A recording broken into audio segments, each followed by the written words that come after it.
Okay, so this morning we got a classic case of live is hard mode in that I had a plan. I did. I was going to talk about the pot farm raids this weekend and the leftist narrative of, oh, look, Donald Trump's going and rounding up these decent, hardworking, undocumented Americans from these. They're strawberry farms. They're picking strawberries. No, they're not. They're not. That's not what happened. Okay. But then this morning I'm reading the news and, oh, hey, the SCOTUS decision came down on Board of Education. So that is, in my opinion, a more important thing to discuss. But the two stories are somewhat related. So in the Potfields story, we're being told that ICE went in and rounded up all these 13, 12, 14-year-old kids. And, oh, you monsters separating these children from their families and you're deporting children. And, oh, my God.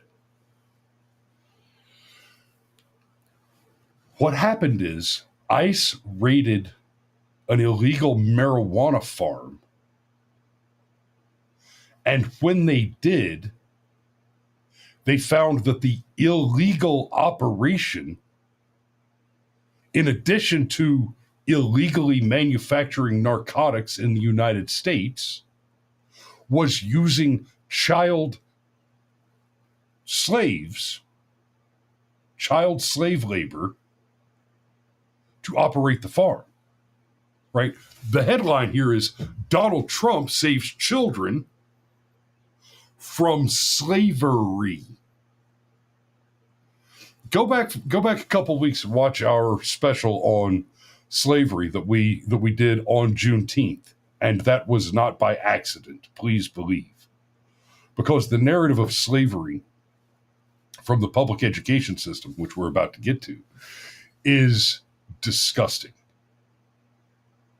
It presupposes this radically nonsensical idea that slavery as an entire institution essentially began and ended in the United States. And it's taught to children without ever explicitly making the statement, as if it only ever happened here, right? Throughout the entire course of the slave trade, of the Atlantic slave trade, the transatlantic slave trade, in the United States, there were only ever a grand total of about 500,000 slaves. The records indicate somewhere around 398,000 were trafficked from Africa to the United States. They were sold by their own tribespeople into slavery, and it took Americans to put an end to that shit. Now, fair play. The British ended it first on their tiny island, but then the U.S. shut it the fuck down. It's actually on the list of reasons we have a navy. Right? From the halls of Montezuma to the shores of Tripoli, that was about shutting down Somali pirates because they would take our ships and they would sell our sailors into slavery.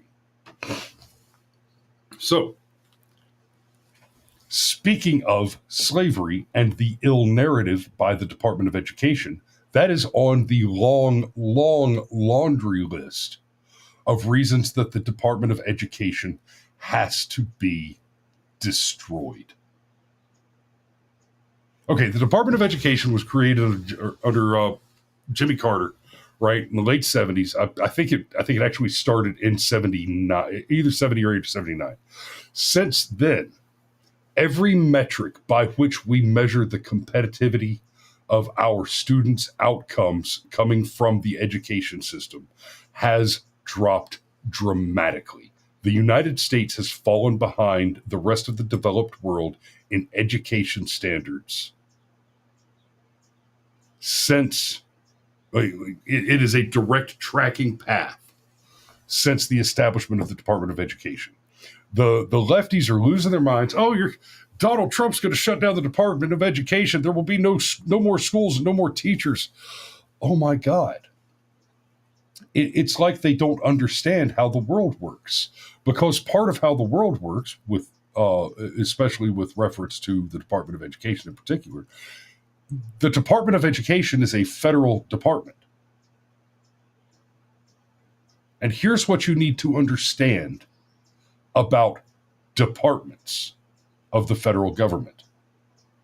The Department of Education produces no education. Now, that's a little esoteric, right? And you can make arguments. Oh, well, they move funds to X, Y, Z. They put funds over here. They put funds over here. They route federal funding to states' education systems. Okay. The Department of Education owns no schools and employs no educators. What the Department of Education does, like every other department in the federal government, is it pays people to pay people. I've explained this many times before, and it's especially salient to this conversation.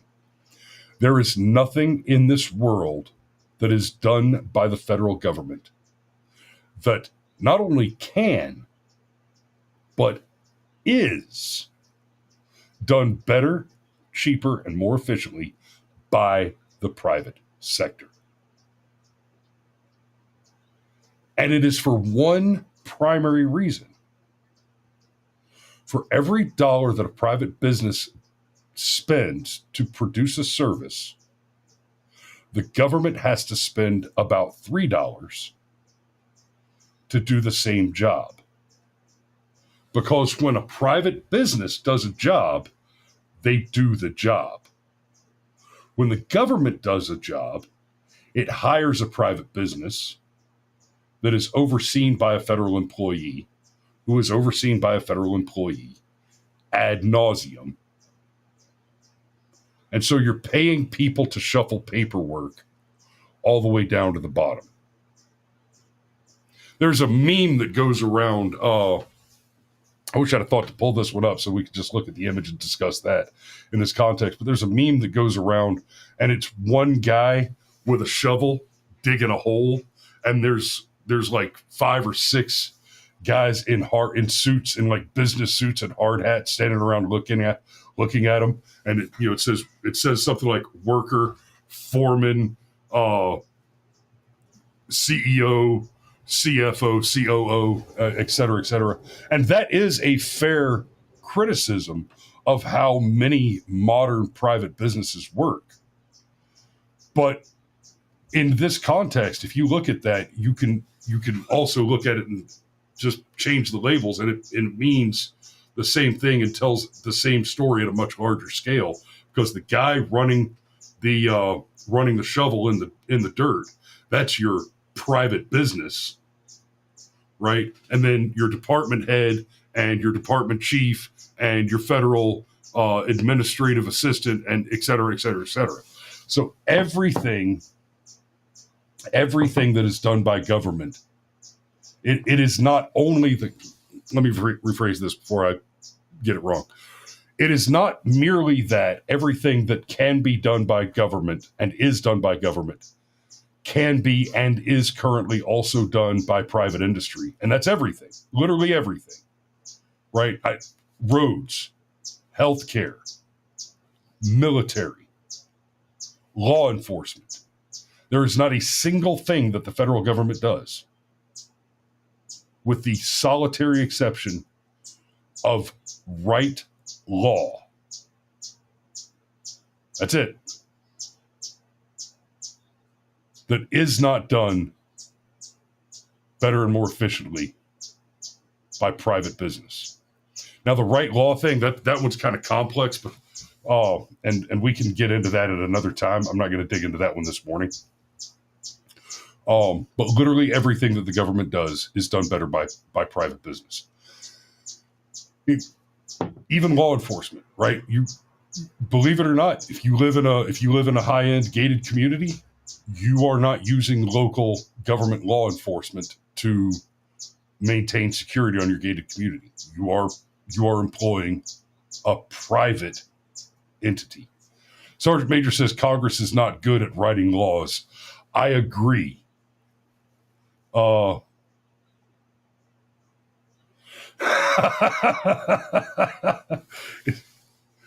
says I have a squeaky co-host this morning, but he's still less annoying than the other one.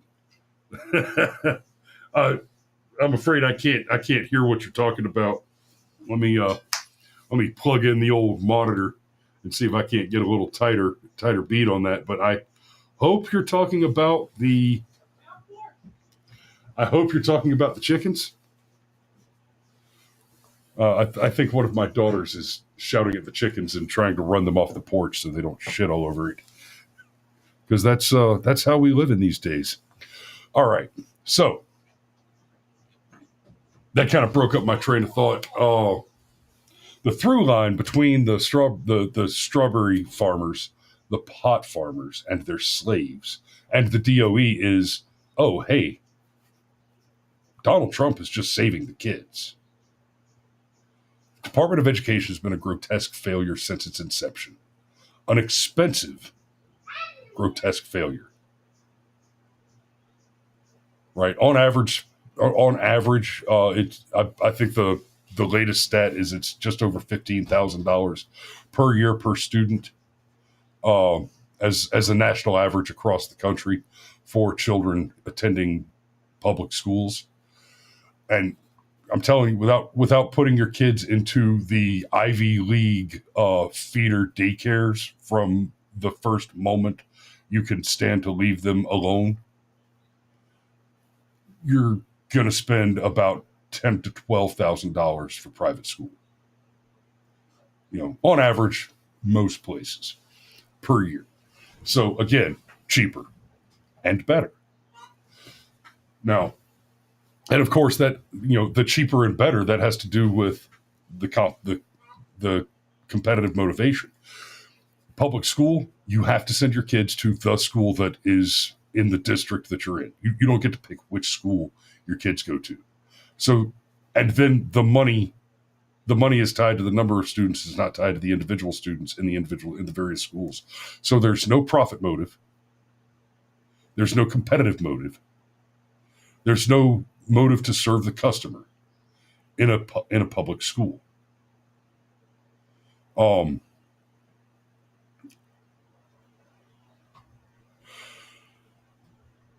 TPS says the schools are simply a jobs program now. The last thing they worry about is teaching. Yeah, we're going to talk about on Saturday. We're going to. I've been working on this deep dive on feminism and the lies of feminism, and one of the things that we're going to talk about is government make work for useless women. Right? That's a major problem with the whole feminist thing. But honestly, Saturday might end up having to be a deep dive about this topic. We'll see. Anyway, but yeah, it is one of the school system is one of the classic make work. Basically, it's just an institution for useless people to kind of artificially justify the welfare check that they get from the state by leaps and bounds, right? And the state of it at present, even if it were the case that every teacher in the public school system were the best teacher if every one of them was Mr. Duke from Heritage High School riding in on his motorcycle to teach American Civil War history and making it entertaining and amusing, and then knocking up the hot little chemistry teacher down the hall. Cameron, you know what I'm talking about. You remember Mr. Duke. And by the way, he married her. I think they had 3 kids the last time I talked to him about 10 years ago. Anyway, even if every teacher in the public school system was that guy and was just absolutely bang out excellent at their job. The teachers represent less than half of the paid make work trash that are currently employed by not the Department of Education, by the entire education system, state by state, right? For every teacher, you've got 2 administrators.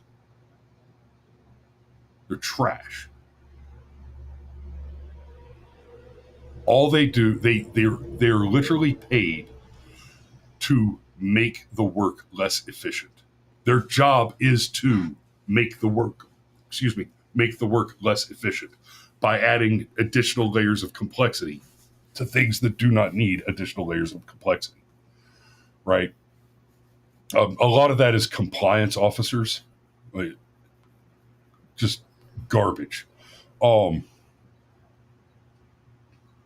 Yeah, actually, you know what, Steve? That's a great question. How else are you going to get uniform communism throughout the system? LOL. That is actually one of the big problems with communism, is it relies on an ever expanding government administrative structure. This is one of the reasons that communism always fails, right? I mean, at the core of it, communism always fails because it's evil and parasitic. But the other thing that really guts communism is because in order for it to be true communism, everybody has to be in some way contributing. They have to be doing some kind of work. In order to achieve that, the government creates extraordinary make work everywhere. A great example, I heard an anecdote about going to, I want to say it was a reporter went to Venezuela and he needed to get a cell phone, right? And in order to buy a cell phone, right, in America, what do? Right? You can go online, place the order, and they mail it to your house, and then you do the activation thing online, or you can physically walk into a Verizon or an AT&T, et cetera, et cetera. You physically walk into a retailer, talk to one person, and say, "Hey, I want a cell phone. Which one's the best one?" Because you've got several options. Okay, cool. What are my plan options? Okay, cool. I'll take that one. Okay, cool. Sign here. Here's your phone. Have a nice day. Venezuela, it's a complex, and you walk in, and the first window is you pay for the license, and that's a job. Somebody's got a job at the window. You pay them for the license. Then you go to the next window, and you pay them for the plan. You don't choose plans. There's one plan, and you buy the plan. And then you go to the next window, right, where you fill out a release form and you pay for the phone. And then you go to the next window where you fill out a registration form and they give you a SIM card because they're still on old CDMA tech. Or I'm sorry, TDMA tech. Time divided multiple access instead of code divided multiple access. And then you go to the final window where they actually do the installation and activation. And I don't remember from the description. It may have been installation and activation in the same window, or it may have been 2 separate windows for that. But in America, one person takes you from, "Hey, I'd like a phone," to, "Here's your phone. Have a nice day." "Oh, thank you." Whereas in commie Venezuela and other systems like that, you have, a half a dozen different stations that you have to stop at, each one employing a different person, most of whom are doing things that when you buy one in America, the salesman just walks you through and you do yourself, or are easily just done, okay, this phone, this plan, here's the chip, here's the thing, have a nice day.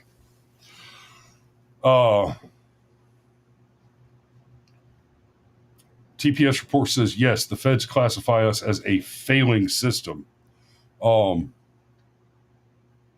E-grade with the governor's Office of Student Achievement. Yes, okay, so back in the good old days of the late 90s, my family moved to Conyers, Georgia in 1997. At the time, the Rockdale County school system was one of, if not the top rated schools in the state of Georgia, right? Incidentally, we also had the busiest and most popular, highest earning Hooters in the world in Conyers, Georgia. You know, from like 97 to about 01. It was the Hooters in Conyers was the one where they did the big bikini bash, and all the hottest calendar girls worked. It was the best. It was the best Hooters in the world. Like not by personal opinion, not by my personal opinion, but by Hooters metrics. I'm going somewhere with that, right? So we had the best Hooters in the world and one of the best schools in the state. Now, the Rockdale County school system is in the bottom decile. It's the bottom 10%. And the Hooters is completely turned around. It is not even ranked by the Hooters Corporation, which is going out of business apparently anyway, but the Hooters has gone way downhill, right? It doesn't have the hot. It's not the place for eye candy. The food sucks. The service is garbage. A similarly related statistic is that county now votes reliably about 80% Democrat. Now, obviously, there are some statistics that I'm leaving out here. But, I mean, come on. Yeah. Then Oprah decided to get involved, and it's been downhill since. You get to ruin a city, you get to ruin a city.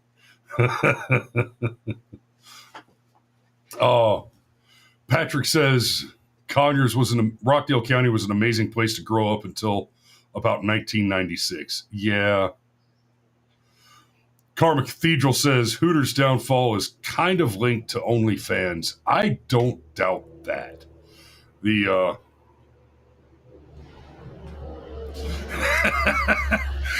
Sergeant Major point. Yeah, this is a funny little anecdote. So I mentioned the Hooters.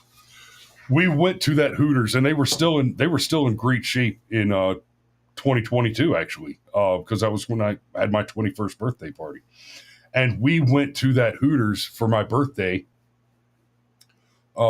Just me and some buddies went there to have my birthday party because I wanted to put 200 wings on the table, drink a couple cold beers, and that's what we did. Well, what we did not, I didn't know this at the time until we got there and were trying to get one of the big round tables for our party to sit at. There were probably 10 or 12 of us, maybe 15.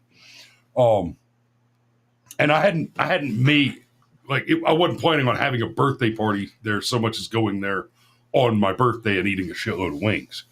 Unbeknownst to me until we arrived, they were having the big swimsuit wet t-shirt competition.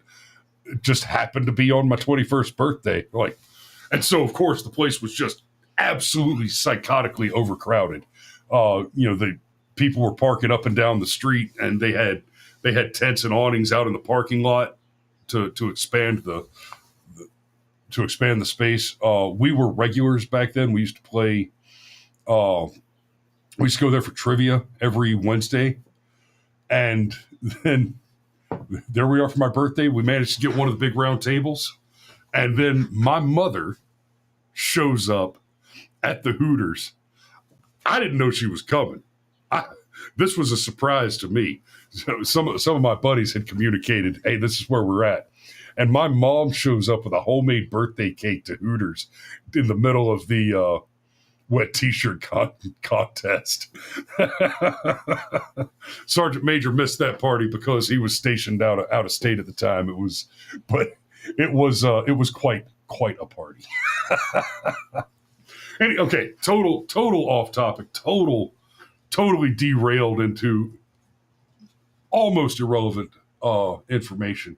Now, I mentioned Hooters because there is a certain metric there that I hope you can all extrapolate from this incomplete data set that is incredibly relevant to the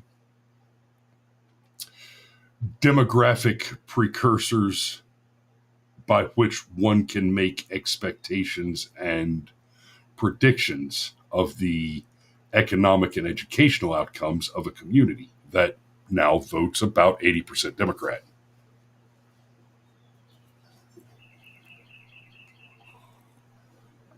Yeah, TPS report.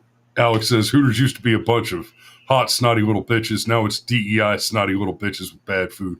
Yeah, when we were going there all the time, it was basically where all the college freshman chicks that were going to the perimeter college right around the corner worked, part time while they were, doing their basic core curriculum stuff before they went on to a more legitimate school. This is back before perimeter was a 4-year college, when it was all you could get there was basically a general AA. And yeah, so okay, I'm gonna stop looking at the chat. We're gonna get over to the story, actually. So this is what caught my attention this morning and why I got onto the topic of education this morning. Now we're at the end of the regular half hour and we're just getting into the material, but that's okay. It's okay. I'll still be able to lift some good shorts out of this one, and I appreciate you guys sticking with me for this conversation. So, how Trump plans to dismantle the education department after Supreme Court ruling. I took this from the AP News.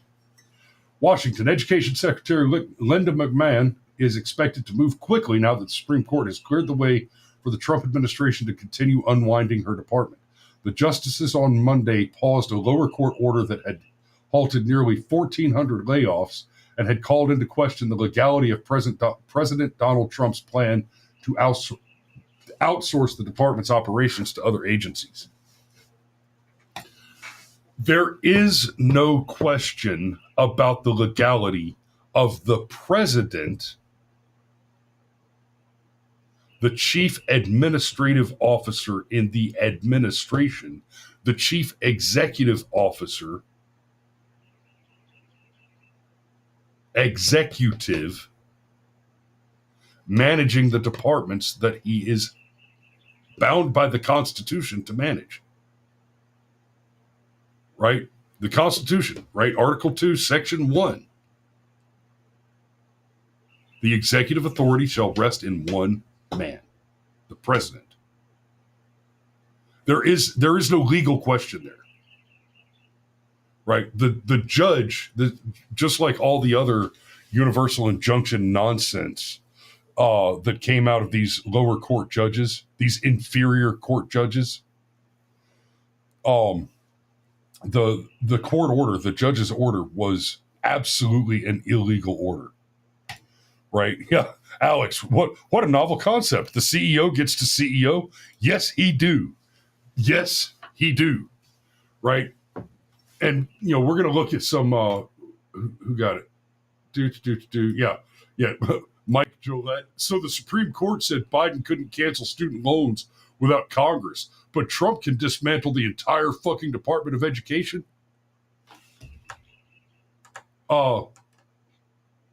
Yes.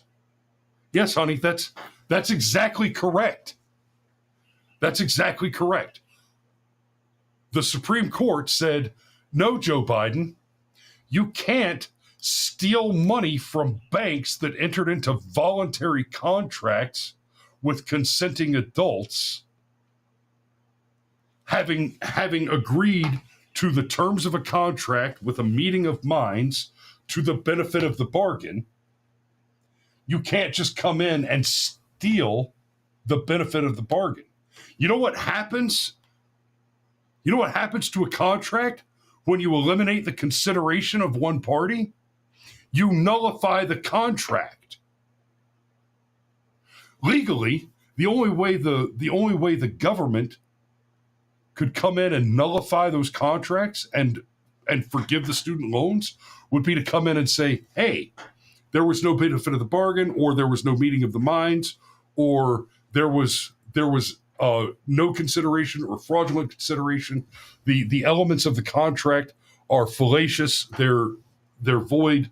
They're defunct, right? And therefore the terms of the contract must be vitiated, in which case the outcome would not be that the student's loan is forgiven and then the tax is forgiven by the government coming in and paying the loan or just canceling the loan.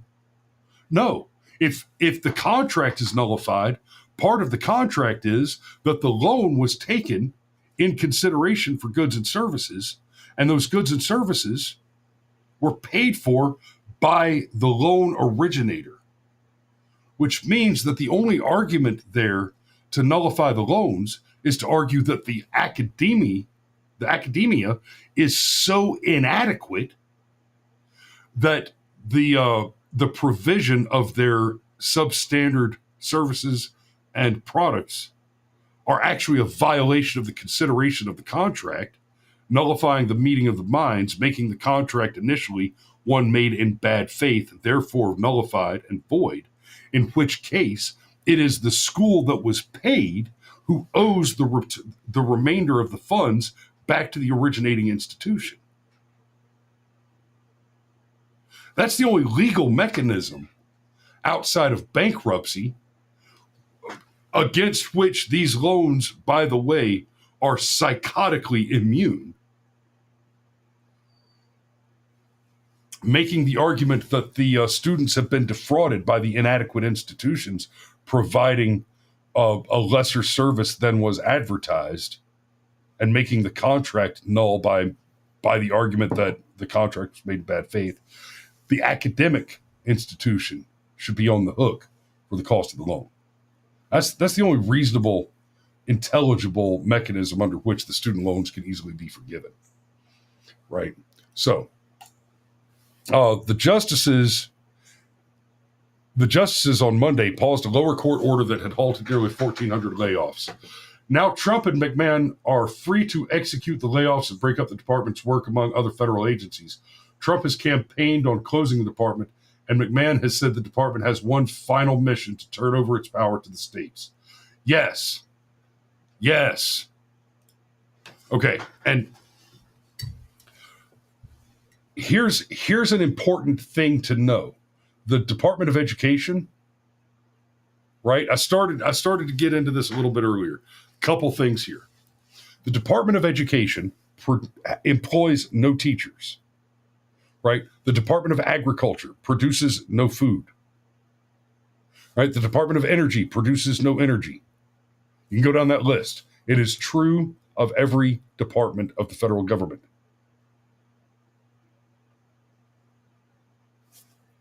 They don't do the thing that they say they do. They administrate and regulate and aggravate the thing that they say they do. Right? Well, the DOE is also similar to the ATF. They are an unconstitutional organization. This is similarly true of many federal departments, that they are unconstitutional organizations. Nowhere in the Constitution is there a provision that allows for the creation of a thing like the Department of Education. The 10th Amendment is very clear on this.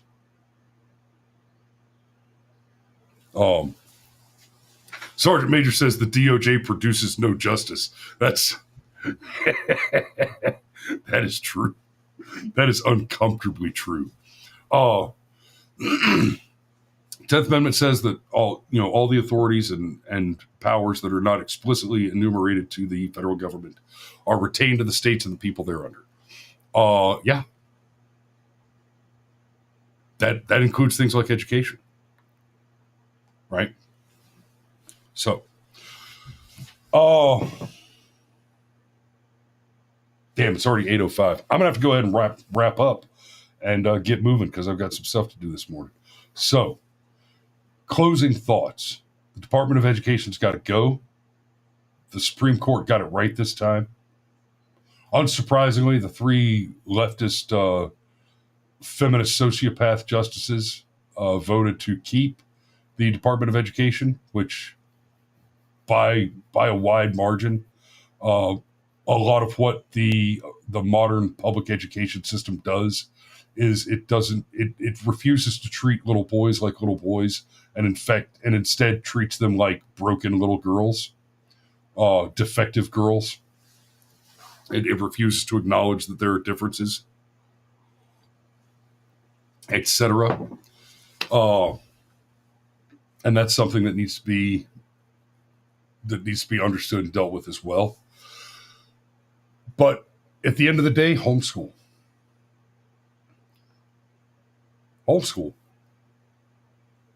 Like, my wife and I are I'm going to toot my own horn a little bit here, and I know that's nothing new on this show. My wife and I are more qualified to homeschool, in theory, perhaps, than many, than the average American. We both have degrees. We both, we're both linguists. We both, speak several languages. I've pursued other degrees. I've studied philosophy. I've got a bit of an academic background. I'm not too much, but I've got a few years of college behind me and some paperwork to back it up, and have worked in several different fields that are hard mental work, legal work, deep reading type of stuff that I've done professionally.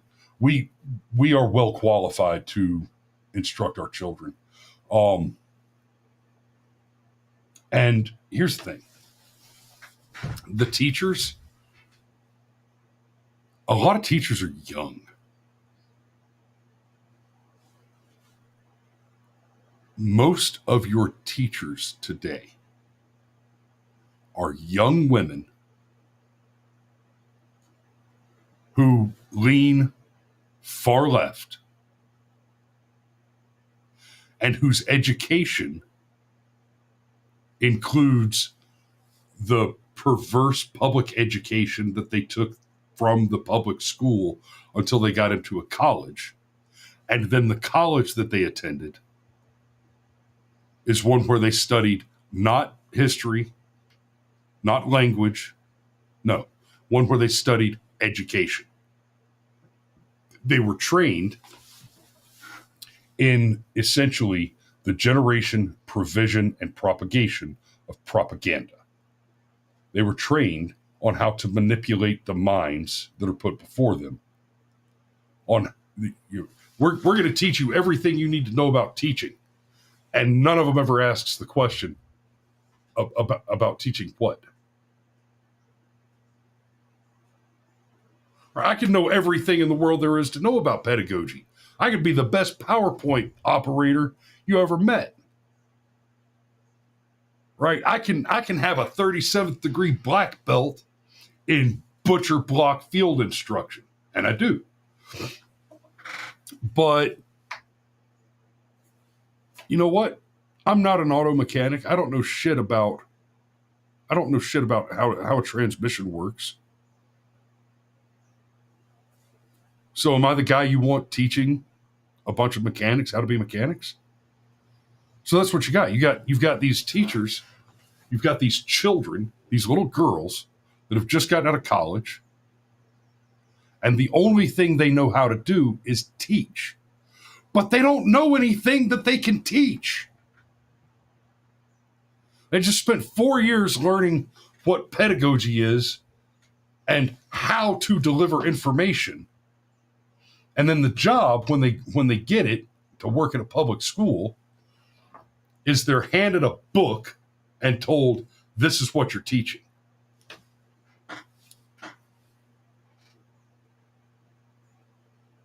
Let me ask you a question. Those of you who have had trade jobs, the master mechanic, right? The mechanic, the plumber, the electrician, the welder, the carpenter, etc. Did he have a 4-year degree in pedagogy, in education? Did he have a 4-year degree in how to train a person? Or did he have 20 years of, I know what I'm doing because I've done, I can teach you how to wire a three-way switch because I spent 10 years getting pissed off by three-way switches. So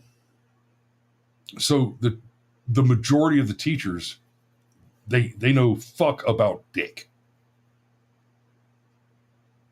Because they're little lugs that graduated and came out without any functional knowledge of an individual subject that they can teach on. They're not subject matter experts on anything. It can't even reasonably be said that they're subject matter experts on the art of pedagogy because it's such a soft science in and of itself. And I say all that to say this. If you are a parent who has a profession, in fact, if you are anybody who does not have a degree in education, you are more qualified than any professional teacher to instruct anyone in the field in which you have vast experience or are a subject matter expert. Now, fair enough. For some people, the thing that they're an SME on is frying potato wedges, right? For some people, the only thing they've ever done is flip burgers at a grill, and they may be the best burger flipper in the world, but that doesn't make them the next McDonald's. Okay, fair enough. But that doesn't mean that they don't have something to work with and are, by and large, more interested in their child's future and therefore more capable of helping to guide that child to find the things that the child wants to learn that the parent isn't capable of teaching. Whereas you leave your children in the hands of that monster that is the public education system, you are abdicating your responsibility as a parent. And what you're doing is you're abusing the child. Let me I'm going to back that off a little bit. And I know my mom and dad are watching, and I did go to a public school. And I've said many times before, when I was in a public school in the 90s, 80s and 90s, the public schools had the common decency, the teachers in the public schools had the common decency to merely be insufficient. They just weren't good enough to be teachers. They were not value add. Right? All they were was glorified babysitters. Today,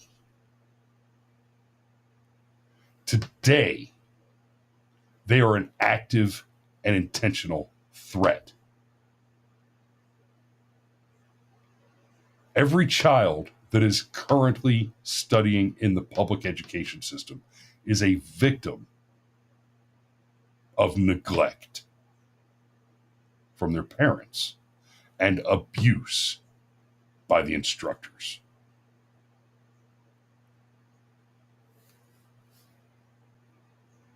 So get your kids out of the public education system. Get them the fuck out. And I would say there's no way we should be trusting our children to professional educators at any level until the requirement to be a teacher in a public school includes some credential of subject matter expertise, not in pedagogy, but in the actual subject that the teacher instructs. Right? I've told this story before, and I'll close on this one, but I'll tell it because it's a great exemplar of what I'm talking about. We had a teacher at Heritage High School, and I liked the guy. Bomar. And I wish I could remember Bomar's first name.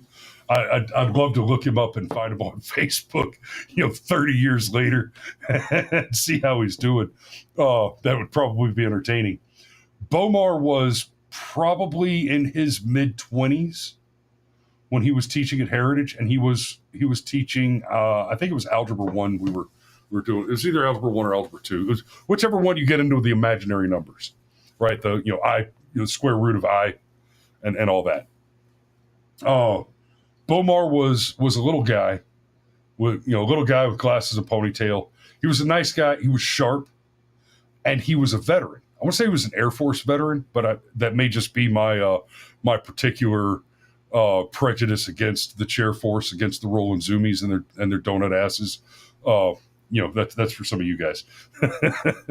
But yeah, I want to say he was chair force. But the point is, he was a veteran, and he was teaching at Heritage through a program called Troops to Teachers, in particular to get more college paid for than what he had already gotten paid for through the pre 9/11 GI Bill. And he explained that to us, and I was like, okay, cool. That's actually pretty cool. That's a cool thing. Shit, Patrick says, I didn't appreciate algebra until I became an electrician. Yeah, Patrick, I didn't take trigonometry in high school.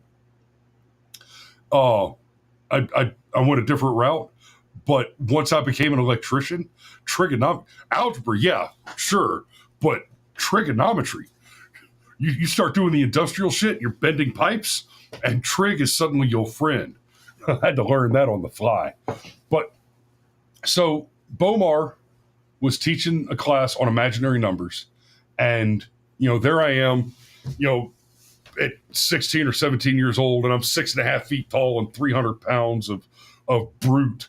So as you can imagine, the little chair with the desk attached to it, whenever I stood up in high school to get out of one of these chairs, I would have to.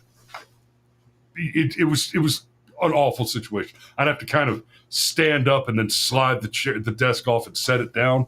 And so here I am, crammed into this little desk, and Bomar starts the instruction block on imaginary numbers, and I said, "Hey, when am I ever going to need this?" And he looked at me, and I saw the just rage rip through his face, and I understood immediately what I must have sounded like when I asked the question. It occurred to me immediately. It was like, oh shit, I must sound like a total asshole. I just said, why should I bother learning this, basically? But what I meant, and the question I asked was, when am I ever going to need this? And what he probably heard was something like, why the fuck should I even bother with this? I'm never going to blah, blah, blah, blah, blah. But what this is just the way that I think. I did not know then what field one might use imaginary numbers in. And that's what I was trying. And I stopped and backpedaled and I said, whoa, hey, I'm not trying to be an asshole. I'm legitimately curious. Is this the math that I need if I want to be, if I want to go into rocket science or missile ballistics or theoretical physics? I mean, what field am I going to find myself in where I need to know about this kind of math? I'm legitimately asking the question out of curiosity. I'm interested in the answer to the question. I'm not trying to be an asshole and say that the information isn't important. And he threw his marker at me. And I said, what the fuck? And so he threw his eraser at me. I'm like, what the fuck? And then I stood up and I slid my desk off, and he got all 5'3" of himself up in my 6.5 foot tall face and started poking me in the chest and said, boy, you may have hair on your chin, but you don't get to, you're not ready yet to act like a man. And I'm looking down at this little guy and it's like, oh, Mr. Teacher Man, I am not trying to have a problem with you here. I'm really not. But I'm not going to sit here while you throw things at me. I was suspended from school that day. I was suspended for 1 week, and the slip from the principal's office, the only reason it listed was for towering. Or it may have said for towering in a threatening manner, which is fair. But I mean, I definitely looked at it at the time. I was like, towering. I'm the second largest thing in this building. The only other person in the building larger than me is this one black guy named Andre. Yes, Andre, who was just under 7 foot tall and easily weighed 450 pounds. I know there's a couple of guys who went to high school with me watching right now. Y'all remember Andre? He was an absolute giant. Outside of Andre, I mean, I was pretty much the head above the crowd. So yeah, towering. Yeah. That's just going to happen. But Bomar was a great example of what I'm talking about. Bomar was a smart guy. He was. He never studied math, academically outside of his exposure to it in high school. He went troops to teachers. And they said, sure, you could be a teacher. We need somebody to teach algebra. And we know this because his answer to the question, when am I ever going to need to know what imaginary numbers are? What field is that in? It turned out the reason he was aggravated by the question is he didn't know the answer because he hadn't studied that. Because he wasn't a subject matter expert in mathematics and algebra and any of that. It wasn't a field that he had studied. Troops to teachers got him a teaching degree. Or I'm sorry, actually, I don't think it was a degree. I think it was a teaching certificate that he was allowed to use to hold the job while he pursued a degree. And the degree he was pursuing was I think some liberal arts degree. I don't remember, but it was not a degree in mathematics. But it wasn't. Hey, we're hiring a math teacher. We're hiring a teacher. We'll plug you in here, and all you do is you read the text. You read the textbook to the children. How's that worked out for us? I'll tell you how it's worked out for us. We homeschool. My kids can read. American children at large, we have the lowest literacy rates in the history of the country since the inception of the DOE today. When the Department of Education was founded, we were over 90% literacy in this country.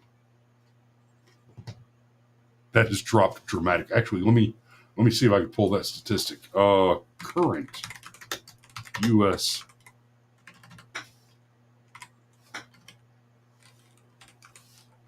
literacy rate.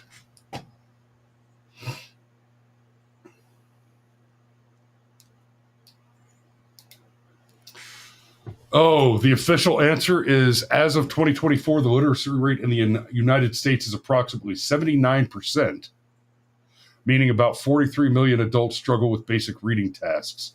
Additionally, and this, as far as I'm concerned, should be the actual literacy rate, 54% of U.S. adults read below a 6th grade level, indicating significant literacy challenges. Below a 6th grade level. More than half. Okay, so I would say those numbers say to me that 21% can't read at all, plus the 54% who read below a 6th grade level. Functionally, that is the same as illiterate as far as I'm concerned. So that adds up to, that's a 75% rate of illiteracy.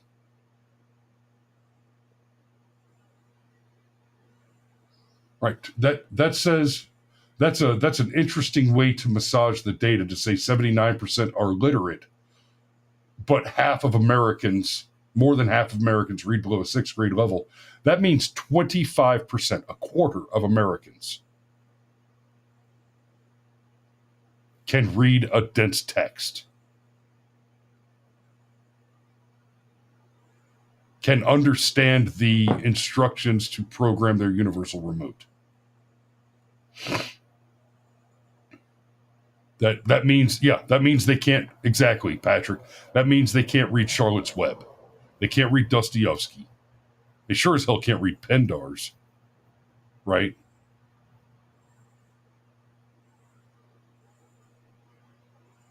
The official stats are presented as if 20% of Americans are illiterate. And it, fair play, it does say that basically they can't read. But 54% of U.S. adults read below a 6th grade level. Y'all, for the purposes of functioning in the world as an adult, a 6th grade reading at or below a 6th grade level is not reading. That means that you might get the time right if you read the instructions on the back of your microwave dinner. That is what the Department of Education has given us, and that is why they must be destroyed. Okay, I'm going to go ahead and put a pin in it there. Like I said, I was going to do 20 minutes ago. I appreciate you guys watching this morning. We love you. Get your kids the fuck out of public schools, and we will see you tomorrow.